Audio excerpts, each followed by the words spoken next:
He looked at me across the table and said it like it was obvious. Why would I stop texting other girls? We're not married. Like 3 years meant nothing. Like living together meant nothing. Like the ring I'd seen him looking at online meant nothing. I didn't yell. I just started talking to his cousin. And when we all showed up at the same family dinner, he finally realized what not married really meant. My name is Tessa. I was 29 when it happened, living in Austin, working as a marketing director for a mid-sized tech company. I'd been with Jason for 3 years, long enough that we'd moved in together, merged our furniture, adopted a cat, and started talking about timelines for engagement. He worked in software development, made good money, had this easy charm that made people like him instantly. I thought we were building towards something. Marriage, kids. The whole future people talk about when they've been together long enough that staying feels inevitable. Then I saw the texts. I wasn't snooping. His phone was on the kitchen counter, face up, and a message came through while he was in the shower. Just a preview on the lock screen, but enough. Last night was amazing. Can't wait to see you again. From someone named Brittany. I stood there holding my coffee, staring at that message, feeling something cold settle in my stomach. When Jason came out of the bathroom, towel around his waist, I was still standing in the same spot. Your phone went off, I said. He glanced at it, picked it up. Read the message. His face didn't change. Who's Brittany? A friend from work. What happened last night? We grabbed drinks with some people from the team. Why is she texting you that it was amazing? Because it was a fun night? I don't know, Tessa. Why does anyone text anything? He said it like I was being paranoid. Like I was the problem for asking. I let it go. Told myself I was overreacting. Went to work and tried to focus on the campaign I was running, but I couldn't shake the feeling that something was wrong. That night, I did something I'd never done before. I waited until Jason was asleep, took his phone from the nightstand, and opened it. I knew his passcode. We'd never hidden that from each other. One of those relationship things that's supposed to signal trust. The messages with Brittany went back 2 months. Flirty. Intimate. Planning meetups. Inside jokes. Photos I definitely wasn't supposed to see. There were others too. A girl named Madison. Someone named Kenzie. Conversations that weren't technically cheating but weren't exactly faithful either. Compliments. Late-night texts. The kind of attention you give someone when you're testing boundaries. I took screenshots. Sent them to myself. Deleted the evidence that I'd sent them. Put his phone back exactly where I'd found it. The next morning, I didn't say anything. Made coffee. Kissed him goodbye when he left for work. Went through my day like everything was normal. That weekend, we had dinner at his parents' house. Family thing, happens once a month, always casual. His mom, his dad, his younger sister, and his cousin Derek, who was in town visiting from Seattle. I'd met Derek a few times over the years. He was 31, worked in finance, had that same easy charm as Jason, but with less ego attached to it. We'd always gotten along, friendly, but not friends. Just two people who happened to be at the same family dinner sometimes. This time I paid attention. Derek was recently single. I knew that from Jason's sister mentioning it during the meal. He'd ended a long-term relationship 6 months ago, moved back to Seattle, was rebuilding his life. How's the dating scene in Seattle? I asked him while we were clearing plates. Honestly? Depressing. Everyone's either married or so deep in their career they don't have time for actual relationships. Sounds familiar. Yeah. He looked at me curious. You having the same problem in Austin? Something like that. We talked for maybe 10 minutes. Nothing deep. Just two people making conversation at a family dinner. But I noticed Jason watching us from across the room, that slight tightness in his jaw that meant he'd noticed too. On the drive home, he brought it up. You and Derek seemed friendly. He's nice. You were flirting. I was being polite. That wasn't polite. That was flirting. I looked at him. Does it bother you? Yeah, it bothers me. He's my cousin. So it's weird. Don't do that. Do what? Talk to other men. Don't twist this. You know what I mean. Do I? Because I'm trying to understand the rules here. Am I allowed to be friendly with your cousin? Or is that crossing a line? You're being ridiculous. I let it drop. But something had shifted. I'd seen his reaction. Seen how quickly he moved from casual flirting with multiple women to territorial the second I talked to one man. The double standard was almost funny.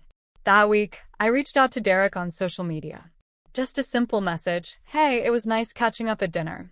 If you're ever back in Austin, let me know. Would be fun to grab coffee." He responded within an hour. "Definitely. I'm actually coming back in 2 weeks for work." Coffee sounds great. We made plans. Nothing romantic. Just coffee. But I didn't mention it to Jason. 2 weeks later, Derek and I met at a cafe downtown. Talked for 2 hours. About work, life, his breakup, my relationship. Though I kept it vague, just said things were complicated. He was easy to talk to. Funny. Present in a way Jason hadn't been in months. "Can I ask you something?" Derek said toward the end. "Are you and Jason okay?" "Why do you ask?" "Because at dinner you seemed, I don't know, distant. Like you were there but not really there." "That obvious?" "To me, maybe. I've been where you are. That thing where you're going through the motions but you're not actually happy." "What did you do about it?" "I left. Best decision I ever made." I drove home thinking about that. About leaving. About staying. About what I actually wanted versus what I'd convinced myself I should want. That night, Jason asked where I'd been. "Coffee with a friend." "Which friend?" "Derek." He went very still. "My cousin Derek?" "Yeah." "Why?" "Because he was in town and we made plans." "Same reason anyone gets coffee." You can't do that." "Can't do what?" "Have coffee with your cousin." "You know what you're doing, Tessa." "What am I doing?" "You're trying to make me jealous." "It's childish." I almost laughed. "You think this is about you?" "What else would it be about?" "Maybe it's about me having a conversation with someone who actually listens when I talk." "I listen to you." "Do you?"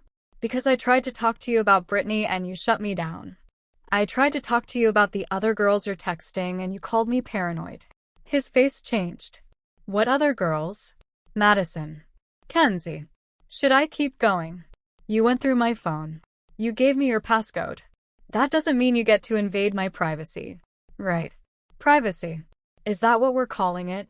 Jason ran his hand through his hair, that gesture he made when he was losing an argument and trying to figure out how to regain control. "Okay, look. I've been texting some people from work. It's not a big deal. It's just friendly conversation. Brittany telling you last night was amazing as friendly conversation? We got drinks. As a team. It was a good night. That's all she meant.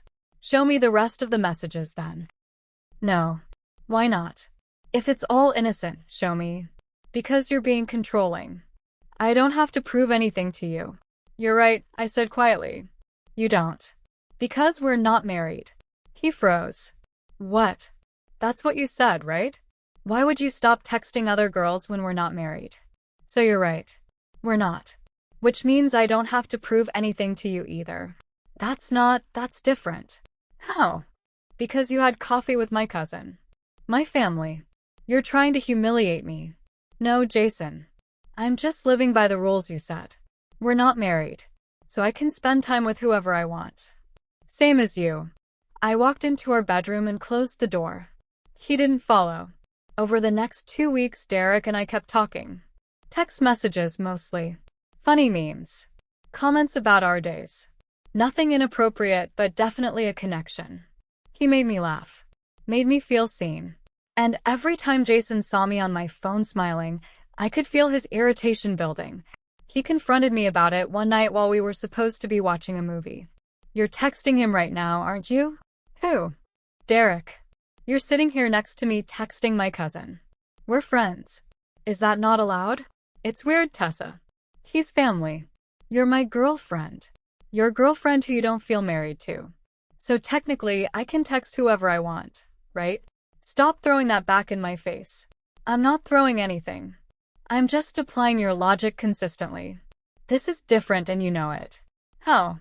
"Explain to me how you texting multiple women is different from me texting one man who happens to be related to you." He couldn't. He tried, started several sentences and abandoned them, finally settling on, "It just is." That's not an answer. "I don't care." "Stop texting him." "No. Tessa. No, Jason. You don't get to set different rules for yourself than you set for me. You want to text other women? Fine. But then you don't get to tell me who I can talk to. This is insane. You're acting crazy. Am I? Or am I just not acting the way you expected me to when you decided our relationship didn't require loyalty? He grabbed his keys and left. Stayed at his friend's place that night. Texted me at 2 a.m. saying we needed to talk, but not like this, not when we were both angry. I didn't respond. The next day, Derek called. Hey, I need to tell you something. Jason called me. What did he say? He asked me to stop talking to you. Said I was disrespecting him. That you're his girlfriend and I'm crossing a line. What did you tell him? I told him that you're an adult who can make her own decisions about who she talks to. And that if he's worried about other guys talking to you, maybe you should think about why that is. I smiled. You said that? Yeah. He didn't like it. Told me to stay away from you or we'd have a problem. Are you going to? Stay away? No. Unless you want me to. I don't. Good. Because I like talking to you. And honestly, the more I talk to you, the more I wonder what you're doing with Jason. I'm starting to wonder that too. We talked for an hour. At some point, the conversation shifted from friendly to something else. Not quite flirting, but close. Testing boundaries. Seeing where the edges were. When Jason came home that night, he was different. Calmer. Almost conciliatory. I've been thinking about what you said. About the double standard. You're right. I wasn't being fair. Okay. So I'm going to delete the messages. All of them. Brittany, Madison, all of it. Clean slate. What about Derek? His jaw tightened. What about him? Are you asking me to stop talking to him? I'm asking you to set a boundary. He's my family. It's inappropriate. But Brittany wasn't inappropriate. I said I was deleting that. You're deleting it because you got caught. Not because you think it's wrong. And you're asking me to cut off a friendship because you're jealous, not because I've actually done anything wrong. Have you? Have I what? Done anything wrong? With Derek. We've had coffee once and we text. That's it. You like him. I like talking to him, yes. That's not what I mean and you know it. I looked at Jason, really looked at him, and saw someone who wanted control without commitment. Who wanted me to be faithful while he kept his options open. Who was only willing to change his behavior when he thought he might lose access to me. I'm not cutting Derek off, I said. Not because I'm trying to hurt you, but because he's the first person in months who's treated me like I matter. And if that makes you uncomfortable, maybe you should ask yourself why. Because he's trying to steal you from me. No one can steal someone who wants to stay. Jason stared at me. Are you saying you don't want to stay? I'm saying I don't know anymore. And the fact that you're more worried about Derek than about why I'm questioning us tells me everything I need to know. He tried to argue.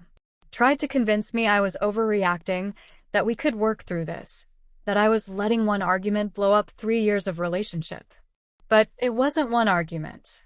It was 3 years of small dismissals.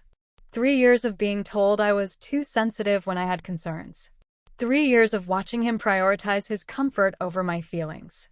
I told him I needed space. He asked what that meant. I said it meant he should stay at his friend's place for a few days while I figured out what I wanted. He left. Angry. Texting me every few hours asking if I'd made a decision, if we could talk, if I was seriously going to throw away our relationship over nothing. I blocked him. Then I called Derek. Can I ask you something? Anything. If you were in Austin permanently, would you want to get dinner sometime? Like an actual date. He was quiet for a moment. Are you and Jason done? I think we have been for a while. I just needed to admit it. Then yes. I want that. Good. Because I'm about to make this very complicated for both of us. Complicated how? I'm breaking up with your cousin. And then I'm probably going to start dating you. His family is going to have opinions about that. Let them. I'm 31 years old. I don't make decisions based on what my family thinks anymore. You sure? Tessa, I've watched Jason take you for granted for 3 years. Every family dinner, every holiday, I've watched him check his phone while you're trying to talk to him, watched him make plans without asking you, watched him treat you like you're an accessory instead of a partner. If me taking you to dinner pisses him off, good. He had his chance. I smiled for the first time in days. Okay. Let's do it. I broke up with Jason 3 days later. He came back to the apartment expecting to have a conversation about reconciliation. I had his things packed in boxes by the door. What is this? Your stuff. I think you should move out. Tessa, come on. We can work through this. No, we can't. Because you don't actually want to work through anything. You want me to forgive you for texting other women while you punish me for talking to one man. That's not a relationship. That's control. I love you.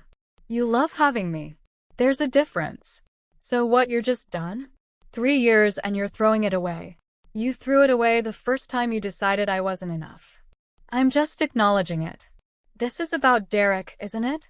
You're leaving me for my cousin. I'm leaving you because you gave me permission to. Remember? We're not married. So I don't owe you loyalty. Those were your rules. His face went red. If you start dating him, my family will never forgive you. Then I guess I'll find out who actually cares about me and who only cared about keeping the peace. He grabbed his boxes and left. Slammed the door hard enough that the cat hid under the bed for an hour. I sat on the couch in the apartment that was suddenly just mine and felt lighter than I had in months. Derek came to Austin 2 weeks later. We had dinner at a small Italian place downtown. It wasn't awkward. Wasn't weird. Just easy. The way things are when you're with someone who actually listens when you talk. How's Jason handling this? He asked over dessert. He told his family I cheated on him with you. Did you? No. I broke up with him first. Then I started dating you. But the timeline doesn't matter to him. He needed me to be the villain, so he didn't have to be. What did your family say? His mom called me. Said she was disappointed. That she thought I was different. I told her I was someone who wouldn't accept being disrespected. She hung up. I'm sorry. Don't be. His sister texted me privately. Said she'd seen the way Jason treated me and that she thought I made the right call. She's the only one who mattered anyway. What about the rest of them? They'll either come around or they won't. I'm okay either way. Derek reached across the table and took my hand. For what it's worth, I think you're brave. Most people would have stayed out of fear or obligation, or just because it was easier than starting over. I stayed for 3 years for exactly those reasons. I just finally realized that being alone was better than being lonely in a relationship. You're not alone, though. No, I'm not. We dated long distance for 6 months, him in Seattle, me in Austin. He flew down twice a month. I flew up once a month. We talked every day. Built something real instead of something convenient. Then his company opened an Austin office. He requested a transfer. Moved into his own place first, respecting the boundary of not rushing into living together too quickly. A year after Jason and I broke up, Derek and I got engaged. Small proposal, just us in the sunset at Zilker Park. Nothing dramatic. Just real. Jason found out through social media. Derek's sister posted a photo of us with the ring. The comments section was predictably messy, half the family congratulating us, the other half pointedly silent. Jason sent me a message. First contact in over a year. I hope you're happy. I didn't respond. He sent another one an hour later. You know, everyone thinks you're a homewrecker, right? That you destroyed our relationship to be with him. I blocked him. Again. Permanently this time. The wedding was small. My family. Derek's sister and a few cousins who'd chosen to see this for what it was. 2 people who'd found each other after being in wrong situations. Jason's parents didn't come. Neither did most of his extended family. I didn't care. Because the people who showed up were the ones who mattered. The ones who understood that sometimes love doesn't look the way people expect it to, and that's okay. Derek's vows made me cry. He talked about how I'd taught him that starting over wasn't giving up, it was choosing yourself. That walking away from something comfortable to find something real was the bravest thing a person could do. I talked about how he'd show me what it felt like to be chosen first. Not as an option. Not as a backup plan. Just as the person someone wanted to build a life with. We honeymooned in Seattle. Came back to Austin and moved into a house we picked out together. Got a dog to keep the cat company. Started building the life I'd thought I was building with Jason, except this time it was actually mutual. I ran into Jason about 2 years after the wedding, at a coffee shop downtown. He was with someone new, Young, mid-20s maybe, looking at him like he was the most interesting person in the world. The same way I looked at him once. He saw me. I saw him. We both pretended we hadn't. But as I was leaving, he called out, "Tessa, wait." I turned. "Yeah. You look good." "Happy." "I am." "Derek treating you well?" "He is." "Good." That's good." He shifted his weight. I wanted to apologize. For how I handled things. For the things I said after.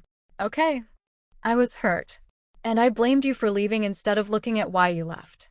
I appreciate you saying that. Can we be civil? If we run into each other.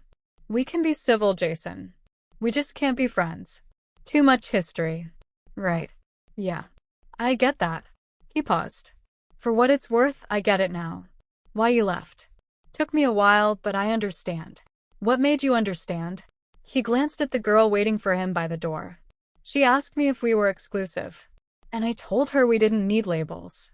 Then she started seeing someone else and I lost my mind. He laughed, but it sounded hollow.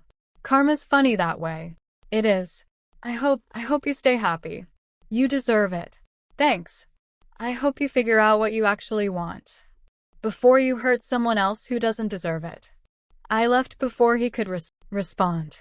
That night, I told Derek about running into Jason. About the apology.